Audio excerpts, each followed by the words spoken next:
नमस्कार, मैं राम दुलार। आप देख रहे हैं आवाज़ बुलंद। इस समय हम उत्तर प्रदेश के देवरिया ज़िले में हैं और यहाँ की डीएम महोदया कुछ ऐसा कार्य की है कि जिसको लेकर के क्षेत्र के जो भी जागरूक लोग हैं, उनमें काफ़ी असंतोष है। बाकी चर्चाएँ तो हम बाद में करेंगे, आप सामने बैठे हैं ये करेंगे। लेकिन जिस जगह पर उन्होंने यह कार्य किया है, उस जगह पे किसानों का धरना लगभग 178-76 दिन लगभग हो गया है, कंटिन्यू चल रहा है। और इनके जो डीएम महोदया हैं, इनके कार्यालय के प्रांगण में हैं, लेकिन आज तक उन्होंने संज्ञान नहीं लिया कि वहां क्या हो रहा है, क्यों हो रहा है। और उस धरना प्रदर्शन को क्या किया जाना चाहिए, क्या नहीं किया जाना चाहिए, उनके लोगों से जाकर के इनको समय नहीं मिला कि हम वहां बात करते हैं। लेकिन उस जगह पे इन्होंने कार्यक्रम आयोजित करा दिया। जैसे गांव में जो गांव के अनपढ़ लोग हैं, टीस के चलते इधर उधर कुछ कार्यक्रम कर देते हैं। ये लोगों को इस तरह से अटपटा लग रहा है। एक बात ये जाना जाए कि ये जो देश है कृषि प्रधान देश है और यहाँ की 50% जनता या तो मजदूर है, खेतिहर मजदूर है या किसान है। और वह लड़ाई किसानों के लिए वहां लोग लड़ रहे हैं। चीनी मिल चलाने के लिए देवरिया जिले में कई सारे चीनी मिल बंद हैं और उनको चलाने के लिए लगातार संघर्ष वहां जारी है।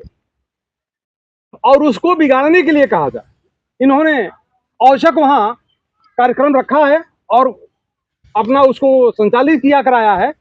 और उसको लेकर के देवरिया जिले की जनता में काफी असंतोष है और लोग तमाम चर्चाएं इस पे कर रहे हैं। तो आइए कुछ देर न करते हुए आपसे जानते हैं कि वह प्रकरण क्या है और क्या उन्होंने किया जो संविधान हित में है, संविधान से हटके है, क्या है, जानते हैं। तो सर आप बताएं हमारे दर्शकों को कि क्या प्रकरण है, कैसे क्या हुआ। पहले तो मैं आप सभी को प्रणाम करता हूं और मैं एक बात कहना चाहता हूं कि भाई हमारे देश के संविधान में तो लिखा ही है कि हमारा देश एक धर्मनिरपेक्ष, पंथ निरपेक्ष और कहा जाए कि वैज्ञानिक सोच को विकसित करने वाला समाज ये संविधान है।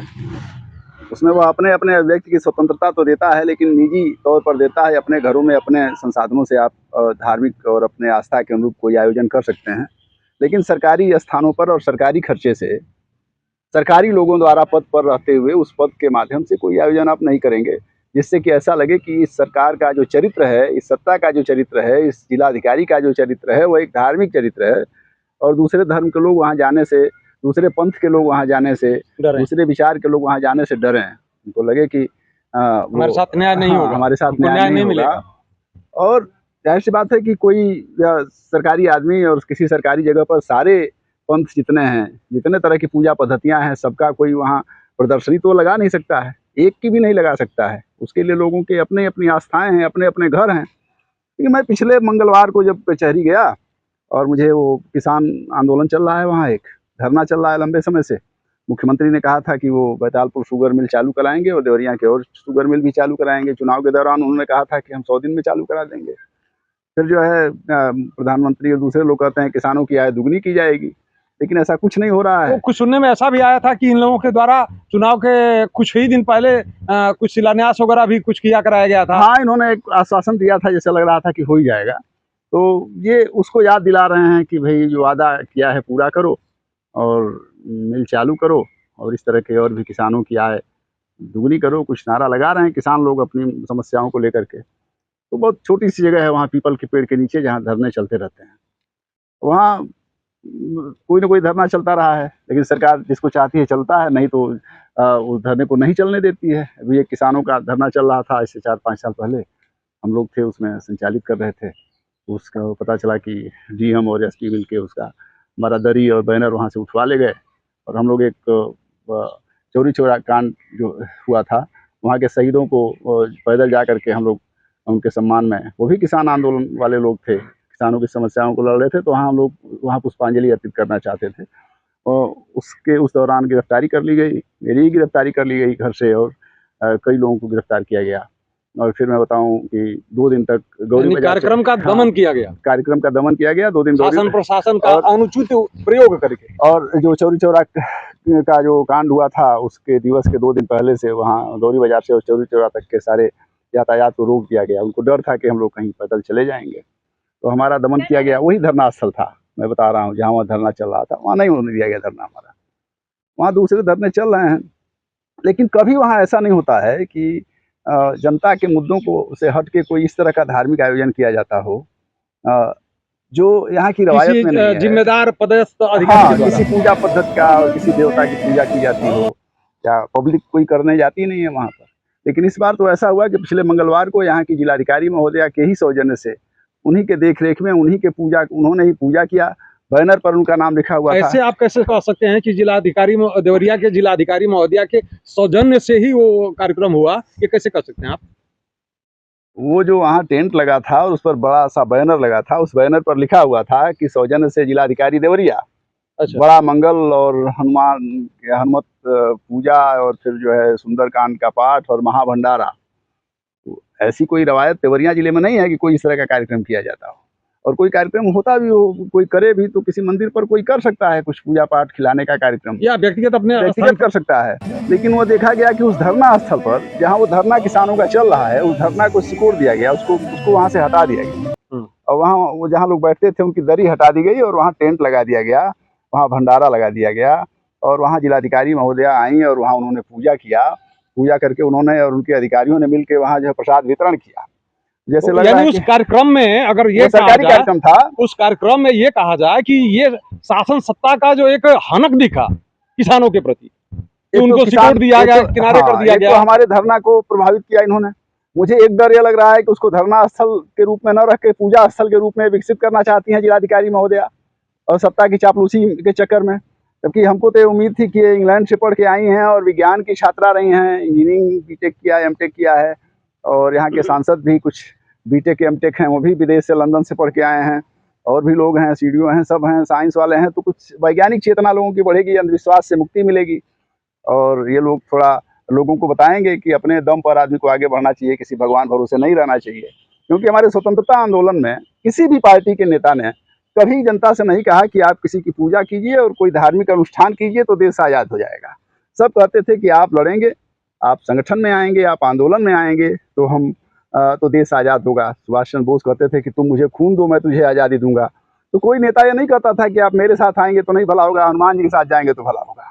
आज यह है कि जिस तरह की शिक्षा व्यवस्था पूरी तरह बदहाल हो गई है, ख़त्म हो गई है, चिकित्सा व्यवस्था में जिला चिकित्सालय ही नहीं है, और जो है वो भी उसका कोई वो जनता को राहत पहुंचाने में सक्षम नहीं है।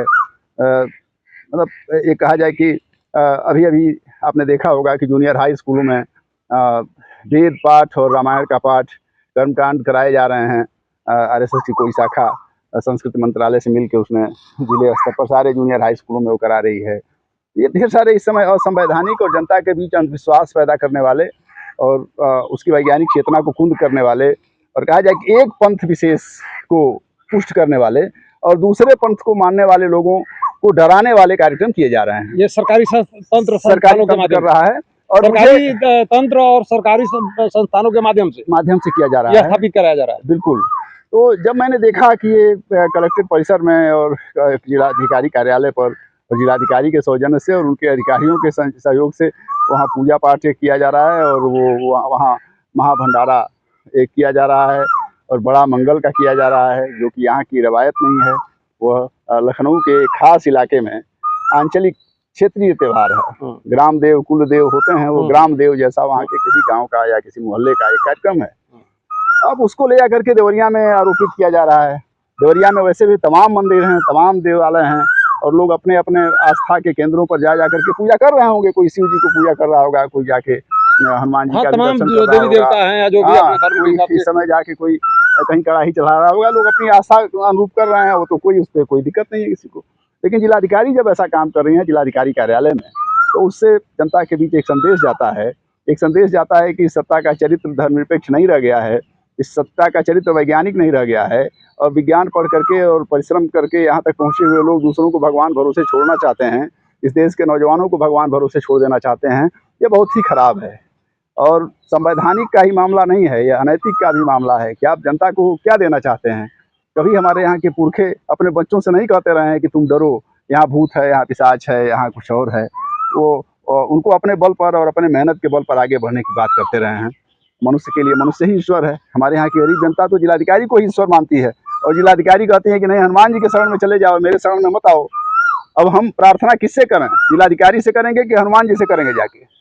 ये ठीक बात नहीं है। आप अगर सक्षम और अधिकार के पद पर हैं तो आपको अपनी जिम्मेदारी का निर्वहन करना चाहिए, और उसको किसी, यानी कोई अब आम जनता कोई समस्या हो हाँ, तो वो प्रार्थना पत्र जिलाधिकारी को न दे करके हनुमान जी के वहां दे। अब ये वैसे ही हुआ कि अगर आप डॉक्टर के पास जाते हैं तो कहते हैं कि जा करके आप जो है कहीं जा करके भभूत चढ़ा लीजिए, और किसी सोखा के पास चले जाइए, और किसी पंडित के पास पूजा करवाने चले जाइए, किसी ज्योतिषी के पास जाके अपना ग्रह नक्षत्र दिखवा लीजिए। तो अगर डॉक्टर ऐसा कह रहा है तो वो डॉक्टर नहीं है। अगर कोई नौकरशाह या कोई नेता ऐसा कह रहा है कि आप भगवान भरोसे चले जाइए, तो जाहिर सी बात है कि उसका अपने अंदर भी आत्मविश्वास नहीं है, तो ऐसे में वो जनता के हित का काम नहीं कर सकता है। मैं आपको बताऊं कि आज़ादी के आंदोलन के दौरान भगत सिंह ने तो लिखा ही कि मैं नास्तिक क्यों हूँ। उसके अलावा जितने नेता थे सारे पार्टियों के, एज ए मुस्लिम लीग के और हिंदू महासभा के भी, मोहम्मद अली जिन्ना जो मुस्लिम लीग के नेता थे, और लेकिन उन्होंने कभी नमाज नहीं पढ़ी। वो उर्दू को उर्दू कहते थे, और वो धर्मनिरपेक्ष व्यक्ति थे पूरी तरह से। जलाल कृष्ण आडवाणी जब गए थे पाकिस्तान, तो उनके मज़ार पे गए थे, वहाँ जब चादर चढ़ाने, तो उन्होंने कहा था कि ये एक धर्मनिरपेक्ष नेता थे और धर्मनिरपेक्ष पाकिस्तान की स्थापना करना चाहते थे। और वो आए तो फिर आरएसएस वालों ने उनको शूट किया। ये सच क्यों बोल दिया आपने? मैं यही कहना चाह रहा हूँ कि जो सावरकर थे, विनायक दामोदर सावरकर, जिनको माफी वीर के रूप में भी लोग कहते हैं, और जब जेल गए और जेल से लौट कर आए तो उन्होंने सिर्फ अंग्रेजों के पैसे पर अंग्रेजों के लिए ही काम किया। लेकिन वो हिंदू राज्य चाहते थे, और उन्होंने कहा कि भारत और पाकिस्तान अलग राज्य बनेंगे धर्म के आधार पर। और धर्म को जब उन्होंने केंद्र में लाया तो ये खतरा यह हुआ कि देखा आपने कितना कत्लेआम हुआ और भारत के दो हिस्से बट गए। लेकिन वो खुद भी धार्मिक नहीं थे, और ईश्वर में और किसी भी पूजा पाठ में विश्वास नहीं रखते थे, और गऊ को गऊ माता नहीं कहते थे, गऊ को पशु ही मानते थे। तो मैं ये कह रहा हूँ कि जो हिंदुओं के नेता थे, जो मुसलमानों के नेता थे, वो भी पूजा पाठ के भरोसे और भगवान के भरोसे जनता को छोड़ना नहीं चाहते थे। और जो समाजवादी और कांग्रेसी और कम्युनिस्ट किस्म के जो नेता थे, वो तो थे ही अपने तरह से।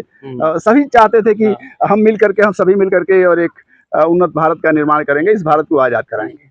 आज का दौर क्या हो गया है कि जो नेता सभी पार्टी के नेता देख रहे हैं कि मंदिर घुसे जा रहे हैं, और जिलाधिकारी जिसको इतनी बड़ी कुर्सी दी गई है और जिसको इतना बड़ा पद दिया गया है, और जनता जिनके दरबार में खुद ही जाती है कि आप मेरा दुख दूर कीजिए, उनको वो भगवान का रास्ता दिखा रहे हैं कि मेरे साथ मत आइए, रोजगार मांगने मुझसे मत आइए, पीड़ित हैं तो मेरे पास मत आइए, आप बीमार हैं तो डॉक्टर के पास मत जाइए, आप किसी सोखा के पास और किसी भगवान के पास और किसी हनुमान जी के पास जाइए। संकट हरें मिटे दुख पीरा, जो सुमिरे हनुमत बलबीरा। तो ये जो स्थिति है, ये अपने आप में बहुत ही हास्यास्पद है। आज मनुष्य की सत्ता इस रूप में स्थापित है, उसके वैज्ञानिक चेतना की सत्ता इस रूप में स्थापित है कि तकनीक के रूप में हम आपसे बात कर रहे हैं और आप सभी लोग सुन रहे हैं इस बात को। हम आज इतनी विकसित है कि इतनी सुविधाएं, और विज्ञान ने मनुष्य को इतना शक्तिशाली बना दिया है, इतना समर्थ बना दिया है कि कहीं रहते हुए वो किसी से भी बात कर सकता है, कम से कम समय में बहुत दूर जा सकता है, और हर चीज़ अधिक पैदा हो रही है, सबको भरपूर पोषण मिल सकता है, अच्छी शिक्षा मिल सकती है, अच्छा स्वास्थ्य मिल सकता है। ये सब कुछ दे पाने में अक्षम है सरकार। और इस सरकार के जो करिंदे हैं, मुझे तो ये डर क्या है, मुझे लग रहा है कि इन्होंने जो किया है शायद अपने मन से न किया हो, और किसी योगी जी को और किसी साधु संत और कहलाने वाले, तथाकथित संत कहलाने वाले और इस सत्ताधारी वर्ग के ढोंगी लोगों के प्रयास प्रभाव में आकर के, या उनके किसी गुप्त आदेश के तहत इन्होंने इस तरह के आयोजन किए हों। और इस तरह का आयोजन जनता के आत्मविश्वास को तोड़ने के लिए किए जाते हैं। हम अपने जनता को, अपने समाज को, अपने नौजवानों को, अपने किसानों को, अपने मजदूरों को किसी भगवान के भरोसे नहीं छोड़ सकते हैं। डॉक्टर मरीज को भगवान के भरोसे तब छोड़ता है जबकि वो मान लेता है कि इसका अंत काल आ गया है और इसको बचाया नहीं जा सकता। हम ऐसा नहीं मानते हैं। हमको लगता है कि समाज में इतने संसाधन मौजूद हैं और नौजवानों के पास इतनी श्रम शक्ति मौजूद है कि हम एक उन्नत और बेहतर समाज बना सकते हैं। और ऐसे में वैज्ञानिक चेतना और पंथ निरपेक्ष मूल्य हमारे बड़े काम के हैं। स्वतंत्रता आंदोलन से निकले हुए ये मूल्य हैं, और इन मूल्यों को ख़त्म करने का अधिकार किसी पीएम को, किसी सीएम को, किसी जिलाधिकारी को और किसी ढकोसले वाले आदमी को नहीं दिया जा सकता है। विज्ञान, तर्क, जहाँ व्याख्यान होने चाहिए, जहाँ भाषण होते हैं, वहाँ कोई प्रवचन और पूजा पाठ किया जाए, वो जगह नहीं है। उसके लिए जगह तय की गई है, उस जगह पर जाएं और जितने दिन मन करे उतने दिन उपवास करें, जिस तरह मन करे उस तरह पूजा करें और जितना दान दक्षिणा दे सकती हैं वो देती रहें। वो हम उसमें आस्था न रखते हुए भी उनके उन कर्मों का विरोध नहीं करेंगे, लेकिन सरकारी पद पर रहते हुए एज ए जिलाधिकारी सरकारी कार्यालय में, जिलाधिकारी कार्यालय में जो ऐसे कार्य किए गए हैं, इसके लिए उनको वर्जित किया जाना चाहिए। और उन्होंने वो अविश्वास पैदा कर दिया है अपने प्रति कि मुझे नहीं लगता है कि जिले में वो सबके हितों का प्रतिनिधित्व कर सकती हैं, इसलिए उनको जिलाधिकारी पद पर भी नहीं होना चाहिए। धन्यवाद। तो आप लोगों ने सुना इनका विचार, और सिर्फ इनका विचार ये नहीं था, क्षेत्र की जनता में जो आक्रोश है, जो असंतोष है, वो सारी चीजें इनके शब्दों में पिरो करके वो आई हैं। और किसी भी संवैधानिक पद पर बैठने वाले व्यक्ति की जिम्मेदारी बनती है कि वो अपने पद की गरिमा को बचा के रखे, अपनी विश्वसनीयता लोगों के प्रति कायम करके रखे। उसके किसी भी कर्म द्वारा, किसी भी कृत्य द्वारा विश्वसनीयता उसके पद की नहीं जानी चाहिए। अगर उसका हनन करता है तो उस पद पर बने रहने का अधिकार वो खो देता है, स्वतः ही खत्म हो जाता है। और अब तक सबसे बड़ी दुर्भाग्य की बात यह है कि जो शीर्ष पर बैठे शासन सत्ता में लोग हैं, इस प्रकरण को संज्ञान में क्यों नहीं लिया, इस पर कोई कार्रवाई क्यों नहीं की गई, यह सबसे बड़ी दुखद बात है भारत की जनता के लिए। सिर्फ यह जिले की बात नहीं रही, इस पर कार्रवाई होनी चाहिए ताकि फिर इस तरह के कोई कार्य कोई पदेन अधिकारी ना कर सके। नमस्कार, जय हिंद, जय भारत, जय जवान, जय किसान। मिलते हैं अगले वीडियो में।